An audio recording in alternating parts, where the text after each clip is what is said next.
Argentina বনাম ইংল্যান্ডের মধ্যকার সেমিফাইনাল ম্যাচ শেষ হওয়ার পর মাঠে কী ঘটনা ঘটেছিল, যেই কারণে হাতাহাতিতে গড়ায় বেলিংহাম। আর্জেন্টিনার সতীর্থকে তিনি তেড়ে গিয়ে মারতে বসেন। এর মূল কারণ হচ্ছে তিনি ফ্রাস্ট্রেশনে ভুগছেন। কারণ এই রকম একটি ম্যাচ যেখানে ইংল্যান্ড প্রথমে গোল করে লিড নিয়েছিল, সেখানে লো ব্লকে খেলে ইংল্যান্ড ধরা খেয়েছে যদিও, তারপরে দুর্দান্ত কামব্যাক দিয়েছে আর্জেন্টিনা। 85তম মিনিটে প্রথম গোল, তারপর 92 মিনিটে দ্বিতীয় গোল করে আর্জেন্টিনা পৌঁছে যায় ফাইনালে। ইজি জিতা ম্যাচ ইংল্যান্ড হেরে গেল। এই ফ্রাস্ট্রেশনে বেলিংহাম দাঁড়িয়েছিল মাঠের মাঝেই। সেই সময় আর্জেন্টিনার সতীর্থরা উদযাপনে ব্যস্ত।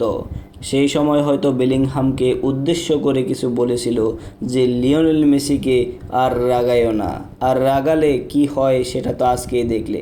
হয়তো এই কথাতেই ফ্রাস্ট্রেশনে পড়ে বেলিংহাম উত্তেজিত হয়ে সেই আর্জেন্টিনার খেলোয়াড়কে মারতে তেড়ে যায়, আর তারপর সবাই কন্ট্রোল করে এই বেলিংহামকে।